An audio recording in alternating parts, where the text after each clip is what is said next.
Welcome back. This is the third episode in the second series of The Good Life, and my name is Alison Barton-Simmons. Now then, I'm Eggs Benedict. I was a bit worried, Al, that you were going to start this week in a sort of fake Dutch accent like Steve McLaren. Oh, it's been... After your obsession with the Dutch last week. It's bothered me all week. I've kept having flashbacks to the unsuccessful Amsterdam quiz. Vlogs, and I know it was. I thought it was brilliant. I thought it was podcasting gold, but I'd really hoped that you were going to start with "Welcome to the Sitcom Archive, Deep Dive Overdrive. I'm Steve McLaren." Never mind. I've got clogs on. I've got a pair of clogs on just to celebrate. So there's that. Cool. So yeah, we're back for the third episode of The Good Life, second series, Mr. Fix-It, this week. Yep, Mr. Fix-It. You can watch it on Dailymotion if you're so inclined for free by following the link that we tweet out before every episode, usually on a Monday evening or a Monday morning. So this is a listen-along podcast where you watch episodes of The Good Life and then listen to us tear it apart, really, and talk about it and have a bit of a chat about the characters and the series. Yeah, we go off on tangents and you'll have to forgive us. But basically, we try and stick to the episode, walk through it, have a laugh with it, and then see who we liked and who we didn't like. So, yeah. Before we get stuck into this one, though, Al, I wanted to... we had a conversation offline this week, didn't we, about some fan fiction that I found. Yeah. There's some Good Life fan fiction, and we had a conversation about whether we read some out on the show, but then we decided that this is somebody's work that they're presumably proud of, and we didn't want to be snippy. However, it was actually quite good, wasn't it? It was good. It was really well written, and I was quite engrossed, actually. Yeah, and then subsequent to that conversation I had with you when we decided we wouldn't read it out, I found some more fan fiction. No, don't worry. But what struck me was that there was, I mean, I guess I should have seen it, that there's fan fiction for everything, really. I mean, it's not just Harry Potter, is it, and Twilight. There was fan fiction for all sorts of different subject matter, but kind of disappointed that when it came to The Good Life, there was no erotic fanfic. I did have concerns that the one that we read was heading in that direction, but it did finish before there was any suggestion. Leave them wanting more. Well, I kind of a little bit sort of says some? More about my character. No, I haven't written any. Hey, that could be a challenge for next week, couldn't it? A 60-second erotic fanfic that we both have to... Maybe not. But I'd be quite interested if anyone out there knows of any erotic fan fiction for The Good Life, then please do. We'll give you our contact detail. Yeah, just for personal use. Whatever floats my boat, and we clearly know what that is now. Send it through to me so I can get me jollies, basically, is what I'm saying. And the other thing I wanted to mention was that I went for a haircut this week. I know, I like it. I don't, it's a bit too short. Actually, I shouldn't say that because the barber said he'd listen to the podcast. Nice haircut. It's lovely, well done. Yeah, thanks, Andy. Nice haircut. But he said to me, I was talking about the podcast, and he said to me, "Oh, yeah, I love those," because he's British himself. "I love those old British sitcoms." And then he started saying, like, Last of the Summer Wine, and Some Mothers Do Have 'Em. Mm-hmm. And not to take anything away from those shows, because, you know, they're both good shows with longevity for the time. I'm not entirely sure that we would choose to deep dive those shows, because what do you say about Frank Spencer? You know, he's just calamity after calamity. There's not really subtlety to the scripts or the plot or character development. He's just it's all pratfalls and roller skates, isn't it? Yeah, exactly, yeah. I mean, it's part of the reason why I'm a little bit dubious about whether we should do the young ones, because there's a lot of slapstick. Although there's all the political stuff as well, which, you know, maybe we will do. But Last of the Summer Wine, again, that's like... And then Compo gets in the bath and they roll down a hill. It's just baths and hills, isn't it? And Bob. Yeah, exactly. So it got me thinking, because we're now heading towards the midpoint of the second series of The Good Life. We're going to be starting thinking about the next show that we deep dive, I think. And we've had some discussions and floated some ideas. The Young Ones, Open All Hours. Yes. Can't remember what else we said. Dear John was one, wasn't it? Yes, if anyone remembers that, it's quite a depressing comedy series from the 80s. But I think it'd be quite good if people listening are enjoying it, they can, again, as well as getting in touch with their with their fan fiction. Yeah, send us some requests, and we'll see if we can get some ideas. There might be shows we've forgotten about, and we look at and we go, "Oh yeah, I love that." I had one this week. Oh yeah, I had a suggestion of Terry and June.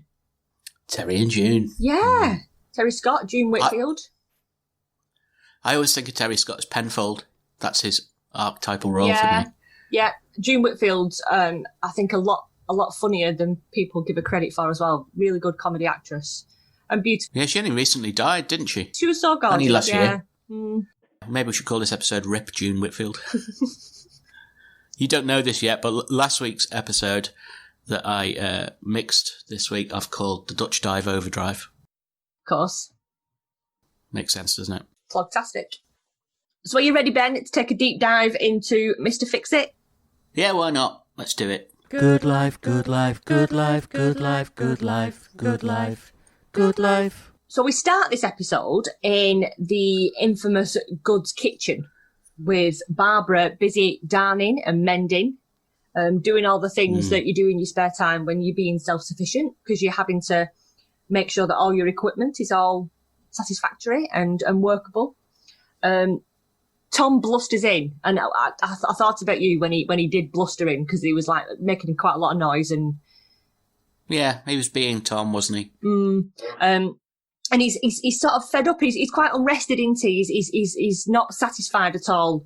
The nights are drawing in. It's getting dark, and he's trying to find something to do, and he's just missing the point all along that Barbara's sat doing what they're supposed to be doing.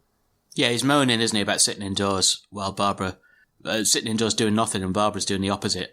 Instead of joining her in doing something, he just starts jumping about doing hopscotch, like a kid. He's got a fork that he's found in the shed that's been there since they moved in, which was then broken. And Barbara does suggest that maybe he just goes and mend your fork. Go and do that. Go and mend your fork. She says it more aggressively than that. It's one of those bloody switches where Barbara goes... Angry Barbara. Terrifying woman when she's angry. Barbara-zilla. Yeah, we got a new episode name already. But then this is all interrupted by Margot, of course, who comes in to let them know that there's somebody on the telephone. I'm still finding this quite odd that they come in and say there's somebody on the phone for you from like next door house. Yeah. That someone will ring somebody else's house in order to say, I need to speak to your next door neighbours. I still find it a bit weird. I think we used to have neighbours like that when we lived in St Helens. Did you? We had a neighbour who didn't have a phone, and occasionally we'd get a phone call, and my mum would trot round like next door but one. I think, yeah, maybe they were just a bit skint. I'm not sure. Yeah, of its time. Margot comes round, and you wanted on the phone. But she's very concerned about the fact that Barbara is sewing a spare leg onto some trousers. So now Barbara's got sort of like hybrid pants of C&A and Marks and Spencer's with one orange leg. And this really Margot's really bothered by this and suggests... She's aghast, isn't she? She doesn't like it. You come out shopping with me at weekend, I'm going to have my checkbook with me. And we'll get you sorted, Barbara, because of these hybrid pants. But Barbara's so sweet, and she's there busy sewing away and says, oh, aren't they snazzy? Snazzy, I love that word. Snazzy's a nice word. I still use it, though, and I think my kids cringe when I do, to be honest. I think it's like... What would you use snazzy to describe, then? My new haircut, Andy. It was wonderful. Snazzy. I think, though, Barbara, the way Barbara pronounces trousers made me laugh. Did you notice she says it weird? What did she say? Trousers. Trousers? I've got some new trousers. Trousers. Is it like It was like quite sweet. I'm not sure she was doing it deliberately to be sweet. I think probably trousers. Oh. And Margot's very patronising, isn't she? The way she says, "Brave, brave Barbara." Yeah. It's another one of those. Come on, Margot. Yeah. Wind your neck in. So on the telephone is it's a reporter. It's a journalist that wants to do a feature on the goods. He's heard in the pub about the self-sufficient lifestyle of the goods and wants to find out a bit more about it and write about it, which is it would be quite a good story, I think, especially in the area and of the time. I think it'd be quite a newsworthy article to have in your newspaper.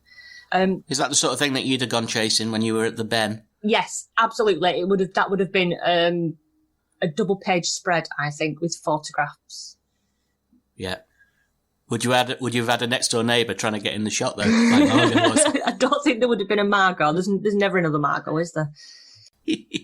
But Margot is desperate to get in on the action. Once she finds out that the newspaper's going to be involved in the life of the goods, Margot is desperate, and the desperation's quite clear, isn't it, right from the start, that she wants to be part of this. She wants to be in on the action. So you come round, if there's anything I can do, you come and you call me and I'll be here.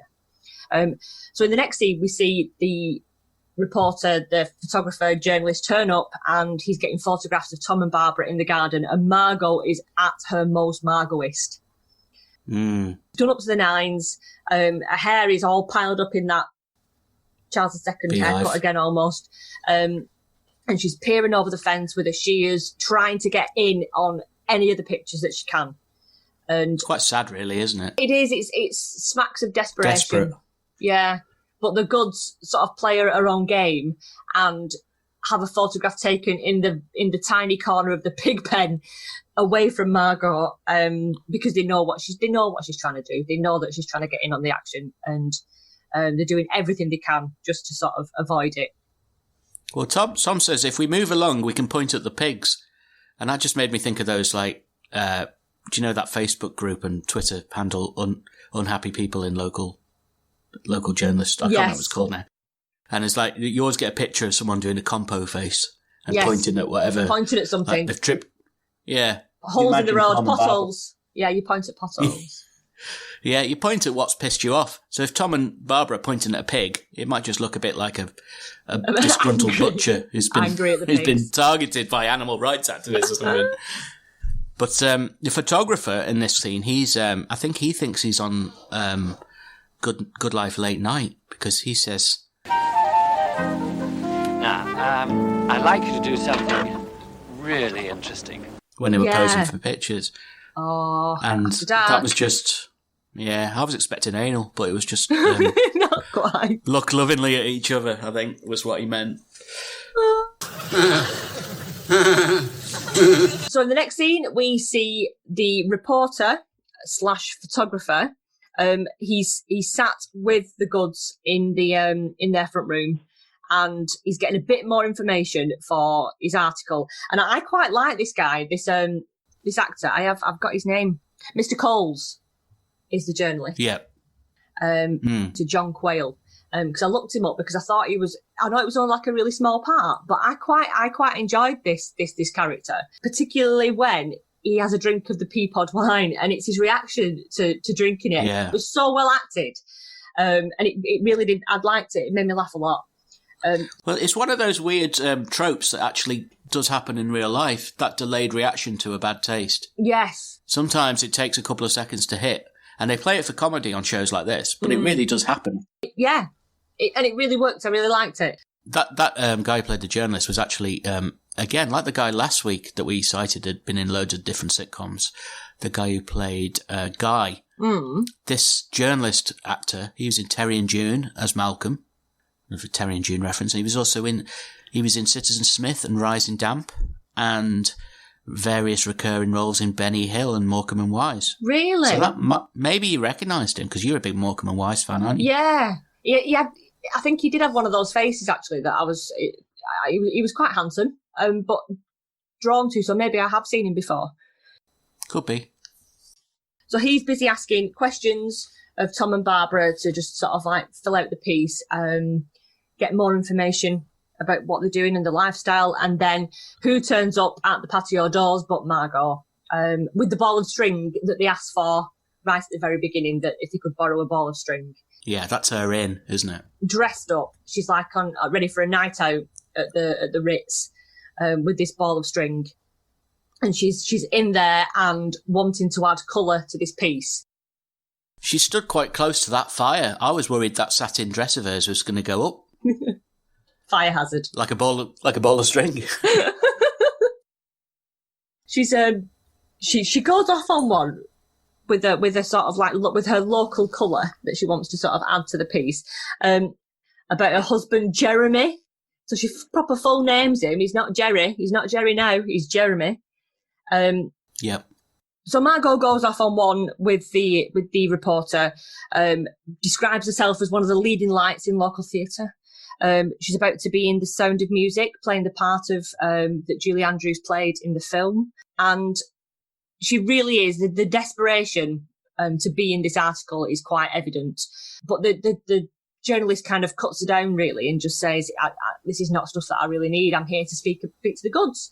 And the goods, being the lovely people that they are, sort of turned that round and tell him that Margot's an important part in their life, and she's there to be supportive and encouraging, and transports the goats whenever they need it, even though it poops in the car. And she's been there. She's been there to be sort of like helpful and be part of it all. But that's not really what Margot wanted. She didn't want that side of it. She wanted the lights and the glamour in the article. I'm not entirely sure whether the goods were being sweet, Barbara probably was, or whether Tom was trying to embarrass her, as Tom typically does with Margot. Because that's probably not the type of thing she would want to be in the newspaper for, transporting goats, is it? So with him... Being a bit... Yeah, he's been a shithouse. Yeah. Okay. Maybe it's my bias coming in. Tom bias. Yes, I think at this stage we have to acknowledge there's a certain amount of Tom bias coming into my reading of his actions. So Mr. Coles leaves, and Barbara and Margot are left chatting about the reporter. Margot decides that because he's got black shoes on, that he's obviously from one of the quality newspapers, and Barbara says yes, it's the creases in his trousers, so he's obviously quite well heeled, and a writer from the quality press. So off Margot pops, and Barbara starts to think about where this is going to take them next, and decides that she could be Piglet of the Month in the Pig Readers Gazette in future. So that's where it's heading. And she strikes a sexy pose, doesn't she? Does Tom call her hot legs or old legs? I'm not sure. He says something about trouble with the Orientals is they're inscrutable, and that went totally over my head. I even rewound that to try and see what he was taking that from, but I had no idea. Yeah, I think it was probably just a bit of 70s racism that us modern lefties, we don't get at all. No, over our heads. I was totally bald when I was born. Then we're back at the Ledbetters, and the papers are coming through the door, which Jerry picks up and starts to sort of rifle through. And on finding the Sun... The Sun, yeah. Stops at page 3 to have a quick gawp at some boobs. Yep, he loves some soft pornography, does Jerry? He does, doesn't he? And the phone rings, and it's the journalist, it's Mr. Coles, and he's managed to get the story in the Observer, which Margot just loses her shit at because she's so excited. She's... National yeah, press. She's very excited. I like the way that when Jerry answered the phone, he repeated his own phone number into the phone. Did you not do that when you were on a landline? No, yeah, definitely. Pick up the phone, go 814130. It doesn't make sense now, does it, really? 78267. Why would you repeat your number back? Well, I suppose by repeating the number, if you ring in someone in a region, like with a regional telephone number, like what's your regional number? 01204. So if I accidentally got some of the latter digits wrong, and someone, a female with a Bolton accent, answered, I might still think it was you. Oh, okay. Like that happened to me once. A bloke answered the phone when I was trying to ring my mate Matt, and a bloke answered the phone. I went, "What's the matter with you? You sound like a right idiot." It turned out it was the wrong number, so that's how I win friends and influence people. So maybe that's what it then, is. Wouldn't you, with someone reading the number out to you? Exactly. I think maybe that was it. And I still know a woman who lives around here. She's English.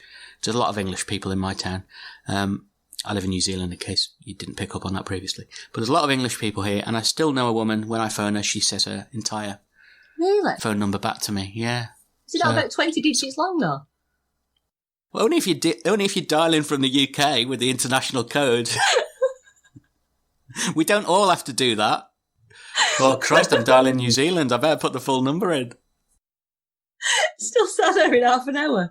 Good life, good life, good life, good life, good life, good life, good life. I also noticed when Jerry come down the stairs, I mean, I'm sure you'll talk about his dressing gown in Fashion Corner. Yes. But he looked a bit hungover, don't you think? Yes, and he had a definite sort of 5... Is it a 5 o'clock shadow? 8 o'clock? What? Yeah. Is it? What time shadow is it? 5 o'clock? Well, for me, it's about 3 weeks until I get any sort of shadow. But I think it's called a 5 o'clock shadow, yeah. And I think he says, when he calls up to Margot, he says, the paper boy's just emptied the contents of his sack through a letterbox. Snigger, snigger. That probably wasn't written for the gag, but I enjoyed it nevertheless because I'm so puerile. And it just made me think of when I used to deliver newspapers as well at that time. How the Sunday papers were a bastard. Yeah. You know, with all the fucking supplements that no one read, and if you had more than 5 papers in your bag, you'd probably end up with sciatica later in life. Did you not have a trolley? No, I just had a sack and a bike. Oh, God. I was given a bastard of a paper round. All the other lads at the shop, they'd have to do like a couple of roads. And I got the round where it was like, the outliers. I'd be over this end of town and then be over the other end of town. So yeah, I think my bad back that I currently suffer from might be related to that. It's nothing to do with the fact that I'm about 8 stone overweight. It's the paper round.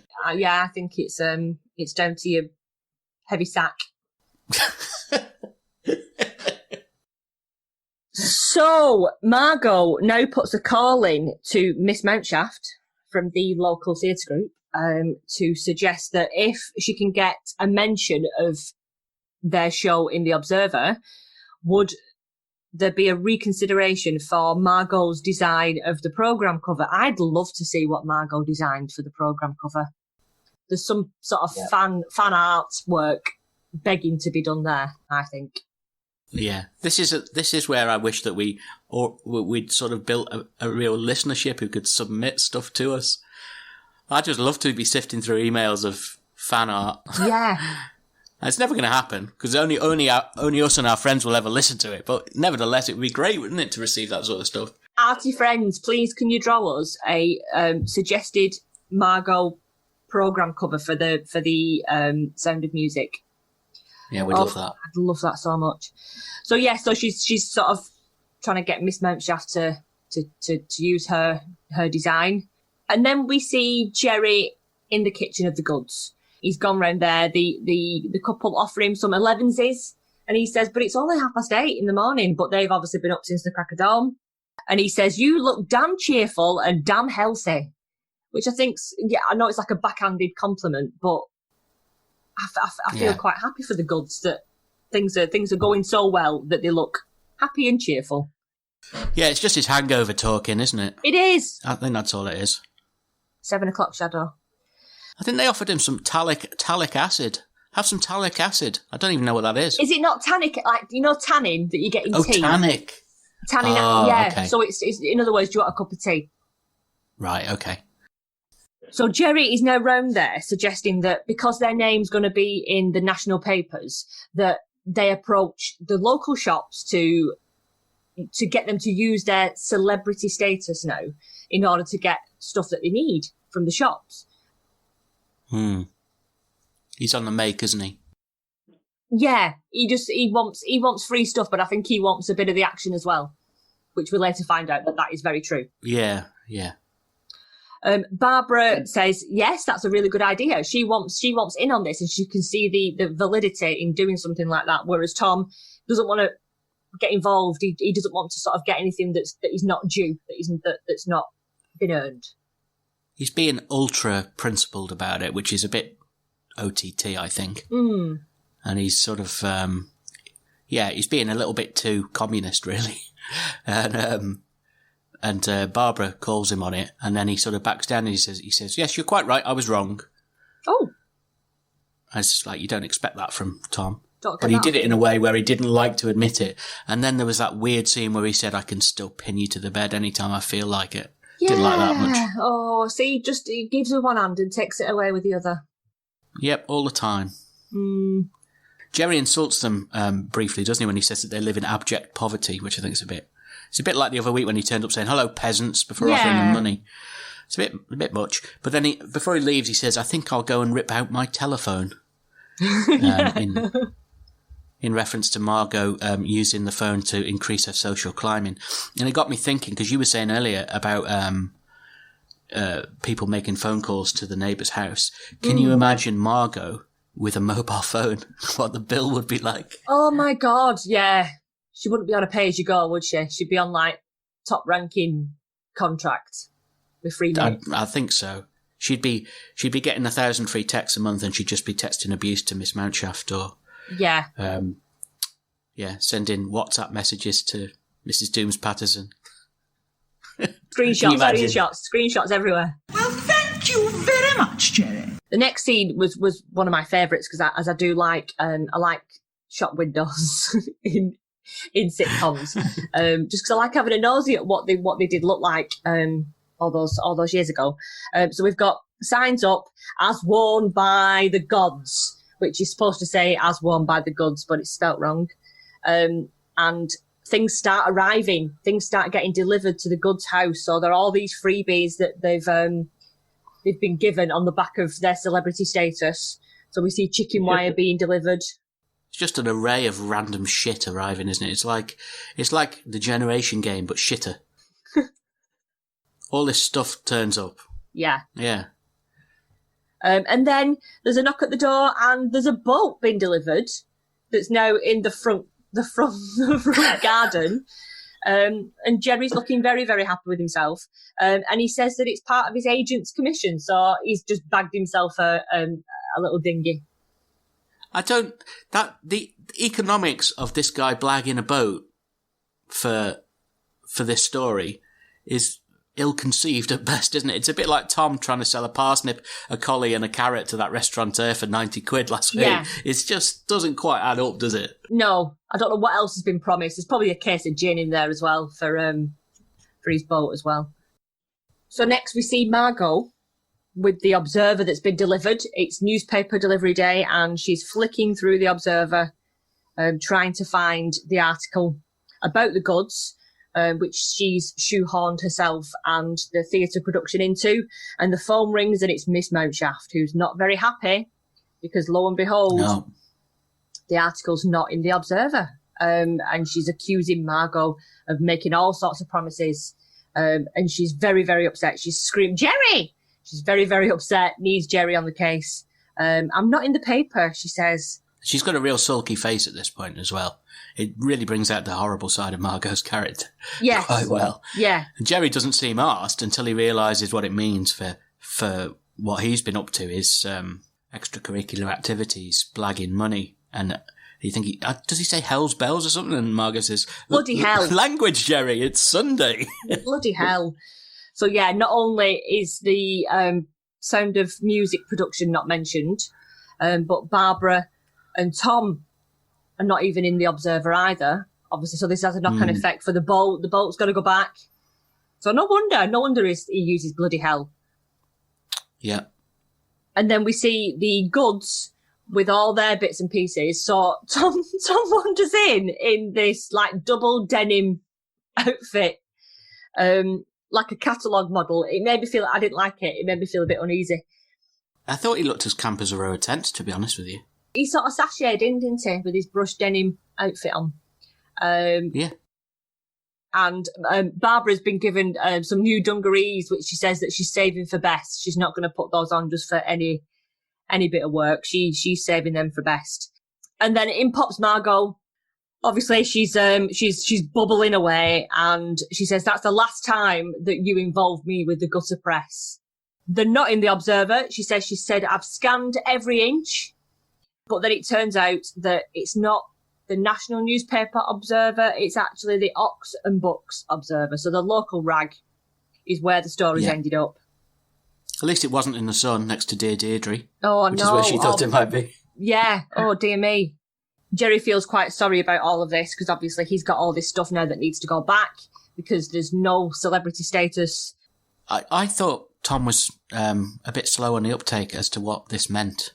He didn't seem to compute that he would have to give back all this shit. And he's just slow. I mean, he's got to return all the freebies, presumably minus the Benson and Hedges he would have already smoked. But do you think he'd not just not put two and two together because he wasn't the one that was sort of thinking that way? It was more Jerry that had the business head on when it. He's either not very bright. He's either not very bright or he's just self-involved. But he actually uses that expression. I say, what are you talking about? And I don't know. Have you ever prefaced anything that you've said with "I say"? Never. I can't say I have. Well, now hear this.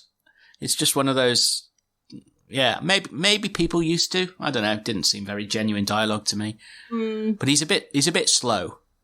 Jerry and Margot end up having a big row while Barbara and Tom are sorting out tea. And Tom even says, "We'll be fine when it's all gone. It's soulless and mass-produced." So he's already sort of happy that this stuff's going back. I don't think he was really on board anyway, despite looking like he was quite happy in his double denim outfit.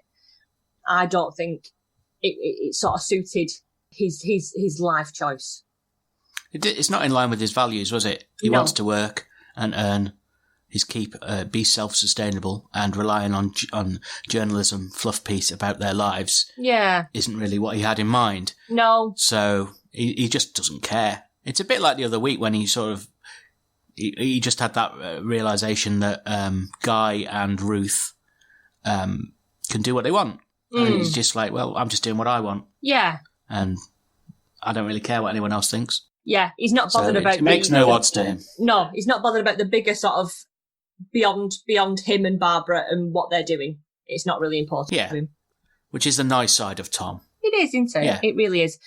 So the episode finishes with Tom and his fixed garden fork, which then proceeds to break again. And there's lots of laughs from the audience. They're all in stitches about that. It's what I call a Thundercats ending. Yeah. Snarf, snarf. That was me, cat. Yeah. Where everyone laughs and points at the fork. So yeah, it was a nice episode with a nice sort of moral. Yeah, come full circle. Yes. Hells bells. I think this week's tab, we can assume that Tom smoked himself half to death on Lambert and Butler before, on free ciggies. But we never saw it on screen. There's been about 3 or 4 episodes now we've not seen Richard Briers smoking. No, tab. No. Yeah, I think he's had a couple of backhanded cartons of fags. Do you think he was excited when he read the script? He's like, can we arrange for some actual cigarettes to be brought in? Love of his life. So that was the episode. Lots of different clothes on offer this week, I think. So let's have a trip over to Fashion Corner. Fashion Corner, Fashion Corner. Fashion Corner, Fashion Corner. Lots to mention this week. There was a whole array, and all the characters had something this week. Margot's jumper right at the very beginning, she had this like embroidered pink tight sweater that was in a beautiful like lilac shade, very lovely. I would wear it now, which seems to be something that I say every week now about Margot's clothes. She's coming into her own, definitely. I love the jumper. Barbara's snazzy trousers, the C&A Marks and Spencer's cut and shut trousers that she had on, which were like one leg orange and the rest of them were denim. I thought they were fab, and I can see where Barbara's coming from, because if you just keep, it's like Trigger's broom, isn't it? Eventually you end up with not the same thing that you started off with, but she just keeps sewing on extra appendages and just gets more wear out of them. Just mentioning Trigger's broom, I saw something on social media the other day saying Carol Vorderman turned 60 today. Someone commented underneath, a bit like Trigger's broom. Just off topic there.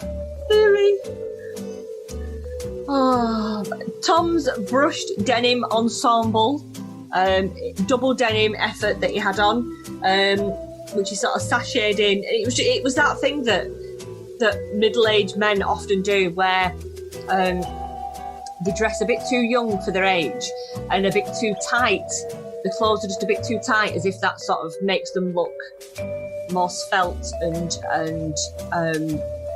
virile, perhaps. I don't know, but it just didn't work. He just looked a bit of a fool, really.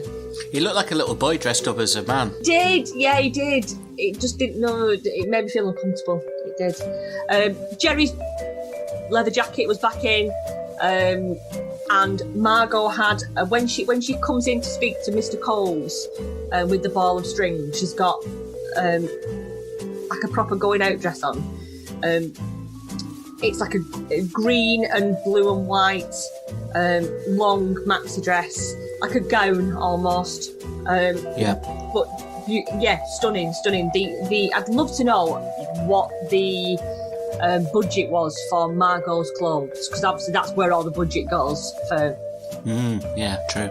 I'd love to know what the budget was and what she was allowed to sort of go out and get and pick and choose, because I think Penelope Keith, must have an amazing taste in clothes, because what she chooses, which are things that have over time become associated with Margot. You can see, I can, whether it's because I'm a fan, I don't know, but I can look at certain clothes and go, oh my God, that's Margot. That's a Margot dress. Do you think she's still got them all in her wardrobe in Surrey? Like a big Margot room? That'd be ace, wouldn't it? If you had like a walk-in wardrobe of Margot. Yeah, she'd probably still fit them as well. Yeah. Still the same sort of figure. I'd love to raid that wardrobe. I would. Maybe she could go to a Margot Ledbetter lookalike contest and fail to win. Who was it? Who was it who went to a lookalike contest for themselves? Was it Cher or someone like that? Really? I think a lot of celebs must do this. I think Charlie Chaplin did that once and lost. To Hitler? Yeah. Yeah. Yeah, a lot of celebs must do it, thinking, oh, I'm a shoe in here, and then come last. Margot's wardrobe is coming into its own now, and I think that's what we said. Once it's the second series halfway through, is definitely when Margot becomes most Margot-ist. Margot-ish? Yes. Margot-ish, not Margot-ist. That sounds like a... Margot-esque. Margot-esque, there we go. She's coming into her own. And there's less repeat of outfits now with Margot, and obviously as the show went on and the budget got bigger, we're seeing more and more new outfits. So yeah, I'm getting quite excited now about all this.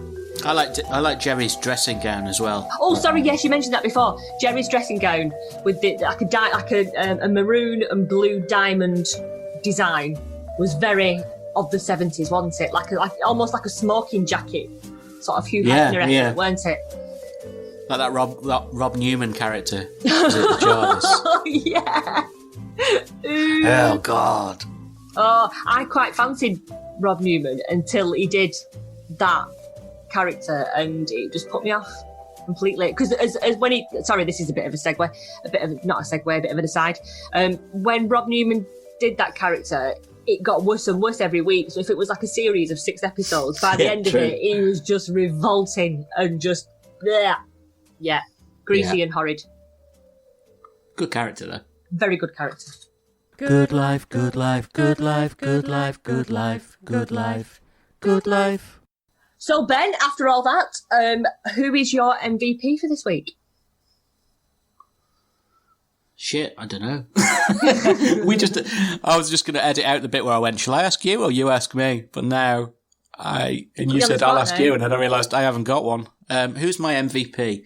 Well, it's definitely not Margot, because of, she's being silly, and attention-seeking and needy. Mm-hmm. I almost feel like taking a pass this week. Can you do that? Maybe it's because I don't want to give it to Tom. Okay. But I suppose I'm going to have to give it to fucking Tom again, aren't I? Because he just didn't care about the nonsense. He was very level-headed about it all, weren't he? Come on, there must be someone else I can give it to, for fuck's sake. That journalist. Mr. For Coles. his, fuck it, I'm giving it to Mr. Coles for his Peapod wine reaction. I know it seems like I'm trying to stack the deck a bit here, and that's probably true. So I'm giving it to Mr. Coles. That's okay, because mine's Mr. Coles too.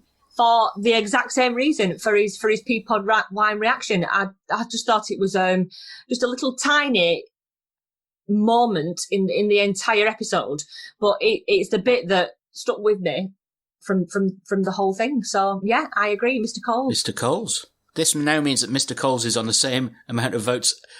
He's on the same amount of votes as Jerry somehow. Well done, Mr. Coles. Well, let's look him up. Send him a medal in the post. Yeah. Oh, Mr. Coles. Next week's episode, Series 2, Episode 4, is entitled "The Day Peace Broke Out." Ooh. Which the title didn't jog any memories, but when I looked at the image that associated the episode on IMDb, I think it's that one where that guy steals from the goods garden. Okay. And then weirdly forms a friendship with Tom. Right. That's all I really remember about it. So we'll find out more about that one Look forward to next that. week. So if you're following along with us, we'd love it if you got in touch. You can find us on Twitter or Instagram at SADDO Podcast, and we're on Facebook. You can find us easy enough by searching for SADDO Podcast. We also have a website, saddo.club, where you can get more information about us or read our blog posts, and you can also listen to all the episodes on there. And you can also subscribe to the newsletter as well, which I've yet to send, but at some point I'll probably send a newsletter. If you want to email us, perhaps to send us some fanfic erotica or some art, saddopodcast@gmail.com. Tell us the things that we missed. We love that, being corrected. Everyone loves being corrected. And then also, yes, please subscribe and leave us a review on iTunes or wherever you get your podcasts. It's nice. We've got a few 5-star reviews on iTunes. Probably me and you. I say, Ben, that's a really, really good thing to hear. I say. So join us again next week. See you next week. Oh, silly.